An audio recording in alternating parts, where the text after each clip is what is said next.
நேத்தனுடைய மரணமே இருக்கிறதே கொடுமையானது வந்து புற்றுநோயா நான் பார்க்குறேன். ஏன்னா அந்த புற்றுநோய் வந்த உடனே இருக்குன்னா அவங்களுடைய உடல் உருக்குலைஞ்சி ரொம்ப இதுவாயிட்டாங்க. நல்லா அதான் இருக்குன்னா ரொம்ப ஆஜான பாகவா இருந்தவங்க தான் ஒரு 1.5 அடி கிட்ட நெருங்கிட்டு அதை ரொம்ப சுருங்கிட்டாங்க. ஒரு கை குழந்தை மாதிரி இருந்த ஒரு 3 வயசு 2 வயசு குழந்தை இருந்தா எப்படி இருக்குமோ அந்த சைஸ் கொடுத்தாங்க. பல சீரியல் நடிகர் நம்ம பார்க்குறோம், நம்ம நேரமும் இல்லை, குறைவாக தான் இருக்கு. சில சீரியல் பார்க்க நம்ம கடந்து போயிடும். ரொம்பவும் கஷ்டமா இருந்துச்சு. இன்னைக்கு பார்த்த காட்சிகள்லாம் வந்து பார்த்தீங்கன்னா எவ்வளோ புற்றுநோய்னா விலகி போயிடுவாங்க. ஆனால் அந்த பெண் குழந்தைகளே வந்து அதை வந்து அப்படியே பல காட்சிகள் வந்து ரொம்ப உருக்கமா இருந்தது. ஒருவேளை சினிமா நடிகைகளுக்கு வந்து இந்த புற்றுநோய் உள்ளவங்களுக்கு ஏற்கனவே உள்ளவங்களுக்கு இந்த கேமராக்கள் லைட் வெளிச்சம்லாம் இருக்குல்ல, அது வேற இன்னும் கொஞ்சம் அதிகமாக்கிருமோன்னு டவுட் இருக்கு. இந்த விஷயத்துல நேத்திரன் விஷயத்துல நம்ம வந்து கரெக்டா கன்ஃபார்மா அவருக்கு எப்படி புற்றுநோய் வந்து பரம்பரையா வரக்கூடியதும் உண்டு. இந்த மாதிரியான வந்து ஸ்ப்ரெட் ஆகிறதுக்கான வாய்ப்பு இருக்கு. கேன்சருக்கு மிகப்பெரிய ஒரு காரணமா இருக்கிறது வந்து கஞ்சா. புற்றுநோய் உள்ளவங்க வந்து இறந்தாங்கன்னா பலரும் வரமாட்டாங்க. இது ஃபேக்ட். நீங்க வேணா வேற என்ன செக் பண்ணி. தம்பி இருக்கிறாரு, அண்ணன் வந்து தூரமா இருக்காரு. கேட்டா டாக்டர் சொன்னாங்க, அது சொன்னாங்க, இது நர்ஸ் சொன்னாங்க.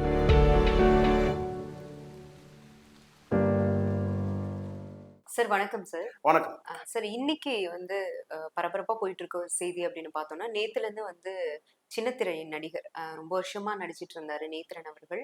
அவரு வந்து கேன்சரால இறந்துட்ட செய்தி தான் நமக்கே வந்து ரொம்ப பரபரப்பாக்கி விட்டுருச்சு. அதை பத்தி நீங்க என்ன நினைக்கிறீங்க? ஏன்னா இன்னைக்கு முழுக்க வந்து அவங்க வீட்டுல நடந்த சம்பவங்கள் எல்லாம் ரொம்ப உருக்குலை வச்சிருக்கு. இந்த மரணம் ஒண்ணுதான் நமக்கு மனிதர்களுக்கே உள்ள ஒரு பெரிய சிக்கல். இங்க வந்து ஒரு விஷயம் நான் சொல்லுவேன். இப்போ இந்த நேத்தனுடைய மரணமே கொஞ்ச நாள் முன்னாடி அவங்க அந்த பாப்பா அவங்க டாக்டர் வந்து பேட்டி அதை நான் நினச்சி பார்க்குறேன் இப்போ. ஸோ வந்து நான் நிறைய புற்றுநோய் நோயாளிகளை வந்து நான் சந்திச்சிருக்கேன். சிலது வந்து மரணத்தில் கூட முடிஞ்சிருக்கு. அவங்களுக்கு நான் போயிட்டு நான் வந்து சில கடைசி காரியங்கள்லாம் பண்ணியிருக்கேன். என்னன்னா ஒரு குறிப்பிட்ட ஒரு மரணம் கூட என்னால் சொல்ல முடியும். அந்த மரணத்தில் வந்து புற்றுநோயின்னு சொன்னதுனால, புற்றுநோயில இறந்ததுனால ஒரு பெண் இறக்குறாங்க. அவருடைய கணவர் கூட கிட்ட வரல, தூரமா இருக்கிறாங்க. இது எதுக்கு நான் சொல்றேன்றது புரிஞ்சுங்க. தூரமா இருக்கிறாங்க. அவருடைய உறவினர்லாம் ஒரு ஸ்டெப்பு தூரமா இருக்கிறாங்க. புற்றுநோயின்றதுனால கிட்ட வந்தா நமக்கு எதாவது ஆயிடுமோ, இந்த பாடி எடுக்கும் போது நமக்கு எதாவது ஆயிடும் சொல்றேன். ஆனா நான் அந்த இடத்துல போயிட்டு திரும்ப என்னுடைய நண்பருடைய சகோதரி தான் அவங்க. நான் போய் கிட்ட இருந்து நான் பண்ணேன். அந்த அவர்கிட்ட எதுவும் எனக்கு அந்த அந்த அச்சம் அந்த நெருடல்லாம் இல்லை. ஆனால் நம்ம பழகின அந்த இதுக்காக நம்ம கேட்டால் என்னோட நண்பருடைய சகோதரி அவங்க. நான் இறுதி காரியம் பண்ணேன். எங்கள் ஒரு சகோதரி, ஒரு மூத்த சகோதரி எப்படி இருந்தால் எப்படி இருக்குமோ அந்த மாதிரி நான் போய் பண்ணேன் அங்கே இங்கே. ஆனால் அவருடைய கணவர் உட்பட ஒரு சிலர் கொஞ்சம் தூரமாகவே இருந்தாங்க. அது அவங்களுக்கு என்ன காசன் யார் கொடுத்தாங்கன்னு நமக்கு தெரியாது. ஆனால் இது ஒரு சம்பவம். அதே மாதிரி எங்கள் நெருங்கிய உறவினர் ஒருத்தர் வந்து புற்றுநோயால் இருந்தாங்க. அவங்க வந்து அவங்களும் கிட்டத்தட்ட எனக்கு வந்து என்ன சொன்னா நெருங்கிய உறவினர்னா என்னுடைய மனைவி தரப்புல நெருங்கிய அவங்க வந்து இறக்கும் போது நான் பார்க்குறேன். நல்லா அதான் இருக்குன்னா வந்து ரொம்ப ஆஜான பாகவா இருந்தவங்க தான். ஆனால் பெண் தான் அவங்க. ஆனால் வந்து ஒரு ஒரு 1.5 அடி கிட்ட நெருங்கிட்டு அதை ரொம்ப சுருங்கிட்டாங்க. ஒரு கை குழந்தை மாதிரி இருந்த ஒரு 3 வயசு 2 வயசு குழந்தை இருந்தால் எப்படி இருக்குமோ அந்த சைஸ் கொடுத்தாங்க. அவ்வளோ ஒரு கிட்டத்தட்ட ஒரு 5 அடி 6 அடிக்கு மேலே இருந்தவங்க அவங்க ஆஜான பாகவா இருந்தவங்க அப்படி ஆயிட்டாங்க. என்ன உங்களுக்கு தெரியும் நினைக்கிறேன், ஸ்ரீவித்யா கூட கிட்டத்தட்ட அப்படிதான் ஆயிட்டாங்க. இறக்கும் போது அவ்வளோ அழகும். அபூர்வராகங்கள் படத்துல பார்த்தீங்கன்னா அவங்களை பார்த்துக்கிட்டே இருக்கலாம். அந்த முகபாவனைகள் இருக்கட்டும், அவங்களுடைய எல்லா படங்களுமே நல்ல படங்கள். அது குறிப்பாக அபூர்வராகங்கள்ல தான் அவங்களுடைய அந்த பாடல் காட்சியில் இன்றைக்கும் நம்ம அவ்வளோ அழகானது. அவங்களே வந்து பார்த்தீங்கன்னா அந்த புற்றுநோய் வந்த உடனே அப்படின்னா அவங்களுடைய உடல் உருக்குலைஞ்சி ரொம்ப இதுவாயிட்டாங்க. அதனால தான் அவங்க கடைசியாக கூட ஒரு வேண்டுகோள் சொன்னாங்க, என்னை யாரும் பார்க்க வர வேணாம்னு சொன்னாங்க. கமல் தவிர வேற யாரும் பார்க்க வேணாம்னு சொன்னது அது கமல் மீது உள்ள அவங்களுக்குள்ள வந்து அந்த லவ். ஸோ எதுக்காக நான் இவ்வளோ நான் சொல்றேன்னா, இருக்கிறதே கொடுமையானது வந்து புற்றுநோயா நான் பார்க்குறேன். சொல்லுவாங்க நான் வந்து எய்ட்ஸ் எல்லாம் வந்து நோய் கூட இல்லைன்னு கூட சொல்லுவாங்க. ஆனால் அதில் எவ்வளோ பேர் பாதிக்கப்பட்டாங்கன்றது வந்து நமக்கு திரைமறைவில் நமக்கு தெரியாமல் போயிடும். ஆனால் இந்த புற்றுநோய்க்கு வந்து பார்த்தீங்கன்னா நம்ம வந்து காலகாலமாக நம்ம பார்த்துருக்கோம். அதுக்கு வந்து ஒரு கரெக்டான ட்ரீட்மெண்ட் கிடையாது. ஏதோ ட்ரீட்மெண்ட்லாம் சொல்கிறாங்க. ஆனால் நம்பிக்கையோட சொல்ல முடியும், இந்த ட்ரீட்மெண்ட் எடுத்தா சரியாயிடுச்சுன்னு சொல்ல முடியாது. பெண்களுக்கே வரக்கூடிய அந்த மார்பக புற்றுநோயெல்லாம் வந்து பார்த்தீங்கன்னா கடந்து வென்றவங்கலாம் இருக்கிறாங்க. கௌதமி கூட நம்ம சொல்ல முடியும். இன்னும் பலரும் இருக்கிறாங்க. சில பேர் வெளிப்படையாக சொல்றாங்க. கௌதமிலாம் எதிர்த்து போராடினாங்க. அந்த புற்றுநோயை எதிர்த்து போற இந்த மார்பக புற்றுநோய்க்கு வந்து அவங்க வெளிப்படையாக சொன்னாங்க. ஒரு நடிகையான சில பேர் சொல்ல மாட்டாங்க, அவங்க சொன்னாங்க. ஸோ இந்த மாதிரி வந்து பலரும் நம்ம பார்க்கலாம், சொல்ல முடியும். எனக்கு என்னன்னு கேட்டால் இவர் வந்து நான் வந்து அந்த பெண் சொன்ன பிறகுதான் நான் வெளிப்படையாக சொல்லிடுறேன், அவங்களுடைய மகள் பேட்டிக்கு பிறகுதான் இவரை நான் வந்து ஃபாலோ தெரியுது பண்ண உங்களுக்கு. தெரிஞ்சுக்கிட்டேன். நான் கேட்டேன் இந்த நடிகர்னு சொன்னேன். பல சீரியல் நடிகர் நம்ம பார்க்குறோம், நம்ம நேரமும் இல்லை, குறைவாக தான் இருக்கு. சில சீரியல் பார்க்க நம்ம கடந்து போயிடும். பட் இந்த மகள் பேட்டி கொடுத்த பிறகுதான் ஓ நேத்திரனா யார், இவர் தான் அப்படின்ற மாதிரி நான் பார்க்க சொன்னேன். ரொம்பவும் கஷ்டமா இருந்துச்சு. இன்னைக்கு பார்த்த காட்சிகள்லாம் வந்து பார்த்தீங்கன்னா எவ்வளோ புற்றுநோய்னா விலகி போயிடுவாங்க. ஆனால் அந்த பெண் குழந்தைகளே வந்து அதை வந்து அப்படியே பல காட்சிகள் வந்து ரொம்ப உருக்கமாக இருந்தது. அதை விவரிக்க முடியல தான், கஷ்டமா இருந்துச்சு. ஒரு உங்களுக்கு தெரியும் நினைக்கிறேன், வந்து புது கவிதைன்னு ஒரு படத்தில் நடிச்சிருந்தாங்க. ஜோதின்னு நினைக்கிறேன் பேரு, நடிகை. அவங்களும் புற்றுநோயில தான் இருந்தாங்க. அப்புறம் அந்த அஸ்வினின்னு சொல்லிட்டு பார்த்திபனுடைய படம், மனைவி தேவையே ஏதோ ஒரு படம், அந்த படத்துல வந்து அவங்களும் புற்றுநோயில இருந்தாங்க. நடிகர்கள் நான் சொல்றேன், பெரிய லிஸ்டே இருக்கு புற்றுநோய். எனக்கு ஒரு ஒரு சின்ன டவுட் இருக்கு. எனக்கு என்னன்னா, ஒருவேளை சினிமா நடிகைகளுக்கு வந்து இந்த புற்றுநோய் உள்ளவங்களுக்கு, ஏற்கனவே உள்ளவங்களுக்கு இந்த கேமராக்கள் லைட் வெளிச்சம்லாம் இருக்குல்ல, அது வேற இன்னும் கொஞ்சம் அதிகமாக்கிடுவோன்ற ஒரு டவுட் இருக்கு. பொதுவாக வந்து நடிகைகள் வந்து அவங்கள செக் பண்ணிக்கிறது நல்லதுன்னு நான் நினைக்கிறேன். எனக்கு ஒரு இன்னைக்கு தோணுச்சு, எனக்கு என்னன்னா, ஒரு சினிமா ஸ்டார்களுக்கு ஏற்கனவே புற்றுநோய் இருக்கிறவங்களுக்கு இந்த லைட்டிங்ஸ்ல தான் நிக்கிறாங்க.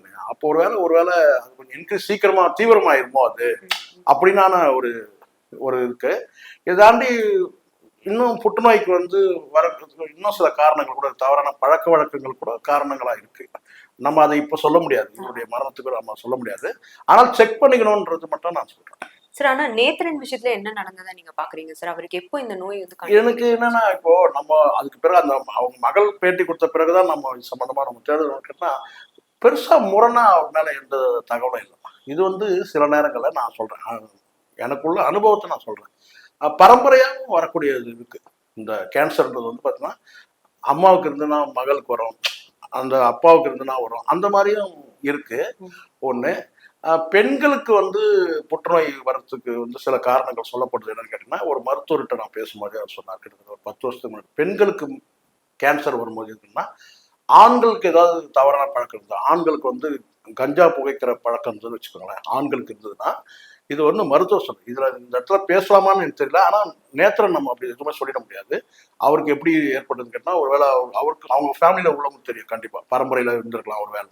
ஆனால் பொதுவாக பெண்களுக்கு வந்து, அதனால தான் நான் சில நேரம் ஒரு இடத்துல நான் பேசும்போது நான் சொன்னேன் கேட்டேன்னா, தயவு செஞ்சு குடி போதையில உள்ளவங்க, இந்த மாதிரி தவறான பழக்க வழக்கங்கள் உள்ளவங்க வந்து மனைவி கிட்ட நீங்க வந்து புழங்குறீங்கன்னு சொன்னா அந்த பழக்கத்தை விட்டுருக்கு. கல்யாணத்துக்கு முன்னாடி நீங்க எப்படி வேணா இருந்துக்கலாம். ஆனா ஆஃப்டர் மேரேஜ் வந்து இந்த மாதிரி கஞ்சா பழக்க வழக்கம் இருந்ததுனாக்கா நீங்க வந்து மனைவி கிட்ட புழங்கும் போது அவங்களுக்கு அது வரத்துக்கு வாய்ப்பு இருக்குன்றாங்க. இன்னும் சொல்ல போனா, கஞ்சா வந்து பயன்படுத்தினா பக்கத்துல அருகாமையில யாராவது இருந்தாங்கன்னா கூட அவங்களுக்கு எஃபெக்ட் ஆயிடும். அப்போ வந்து முழுக்க முழுக்க நீங்க வந்து நீங்க போதை கஞ்சா போதை எடுத்துக்கிட்டு நீங்க மனைவியோட போய் வந்து நீங்க உறவு செய்ய வைக்கும் போது அவங்களுக்கு எளிதா வந்து அவங்களுக்கு எஃபெக்ட் ஆயிடும். ஒண்ணு. ரெண்டாவது கேட்டா, உடல் அளவுல வந்து அவங்களுக்கு வந்து கேட்டா அந்த மகப்பேறு இதெல்லாம் அவங்க எடுத்துட்டு இருக்கிறதுனால அவங்க எளிதா வந்து தீவிரமா அவங்களுக்கு வந்து அது வந்து பார்த்தீங்கன்னா அவங்க அனுபவிக்கிற மாதிரி ஆயிடும். சீக்கிரமா அந்த வியாதி வந்து பரவத்துக்கு ஆயிடும், தீவிரமாயிடும். ஸோ அதனால பெண்களுக்கு வந்து இப்படியும் கூட வந்து ஆண்கள் மூலமா கூட வரத்துக்கு வாய்ப்பு இருக்கு. இப்போ எப்படி சொல்லுவாங்க, எய்ட்ஸ் சொல்லுவாங்கல்ல, அந்த மாதிரி தான் இருக்கு. ஏதோ கஞ்சா நம்ம புகைக்கிறோம், நம்ம கூட இருக்கிறவங்க யாருக்கும் இல்லை, மனைவிக்கு தான் அது பாதிப்பு அதிகம் இன்னும். ஏன்னா வந்து அந்த புகை, அந்த அவங்க இருமல், தும்மல், இது மூலமா வந்து அவங்களுக்கு ஈஸியாக ஸ்ப்ரெட் ஆகும் பெண்களுக்கு. அப்போ அப்பாவியான அவங்களும் பாதிக்கப்படுறாங்க. அதனால தான் நான் சொல்ல கேட்டேன்னா, பொதுவாகவே ஆண்கள் யாருக்குமே வந்து, எல்லாருக்குமே நான் சொல்லுவேன் கேட்டேன்னா, பொதுவாக நீங்கள் வந்து அது யாரும் ஆண் பெண் இரண்டு தரப்புலையும் நான் சொல்ல கேட்டேன்னா, உடலை வந்து ஆரோக்கியமாக வச்சிருக்கணும். பெற்றோர்களுக்கு செய்யக்கூடிய நம்ம வந்து நல்ல கடமையே என்னன்னு கேட்டீங்கன்னா, அவங்க எப்படி நம்ம சுத்தமாக நம்ம உடம்பை கொடுத்தாங்களோ அதே சுத்தத்தோட நம்ம இருக்கணும். அதுதான் அவங்களுக்கு செய்யக்கூடிய நம்ம நன்றி கடன் முதல். அதுக்கப்புறம் நீங்க அவங்களுக்கு நகை போடுறீங்க, வீடு வாங்கி தரீங்க, அம்மா அப்பா பாத்துக்கிறீங்க, சோறு போடுறீங்க, அதெல்லாம் வேற. முதல் வந்து பெற்றோர்கள் செய்யக்கூடிய அந்த சுத்தமா இருக்கணும், உடல் சுத்தமா இருக்கணும்னு. ஆனால் இந்த விஷயத்துல, நேத்திரன் விஷயத்துல நம்ம வந்து கரெக்டா கன்ஃபார்மா அவருக்கு எப்படி புற்றுநோய் வந்து பரம்பரையில வந்ததும் நிறைய இருக்குன்னு சொல்றாங்க. பரம்பரையா வரக்கூடியதும் உண்டு ஒண்ணு. சில நேரங்கள்ல வந்து இந்த மாதிரியான வந்து ஸ்ப்ரெட் ஆகிறதுக்கான வாய்ப்பு இருக்கு. இன்னைக்கு ஏன் வந்து இந்த மாதிரியான வந்து இந்த கஞ்சா போன்ற இதெல்லாம் வந்து தீவிரமா வேட்டையாடன்னு கேட்டினா, கேன்சருக்கு மிகப்பெரிய ஒரு காரணமா இருக்கிறது வந்து கஞ்சா. கஞ்சா புகைக்கிறவங்க அத்தனை பேருக்கு கேன்சர் இருக்குன்னு நம்ம உறுதியாக சொல்ல முடியும். அதை தாண்டி பரம்பரையாகவும் வந்து பிளட் பலவிதமான கேன்சர் இருக்குல்ல.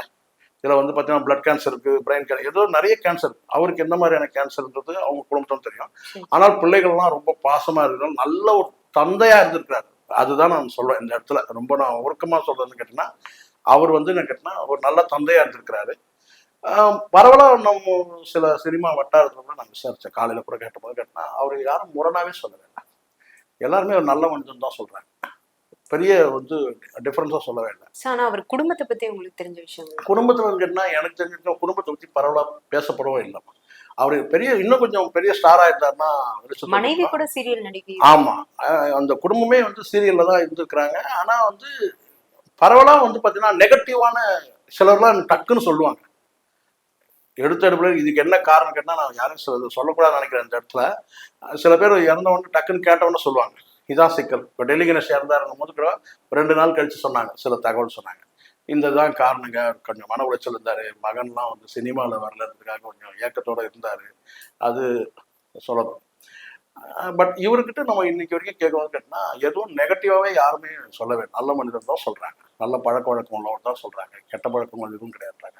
ஆனா இவர் இறப்புல நிறைய பெரிய நடிகர்கள் கலந்துக்கலையும் சார். ஏன்னா அவர் கூட ஒர்க் பண்ணி பெரிய இது பெரிய ஒரு சாபமா. நான் அதுதான் நான் முதல்ல உங்களுக்கு சொன்னேன். இது நல்லா புரிஞ்சுங்க.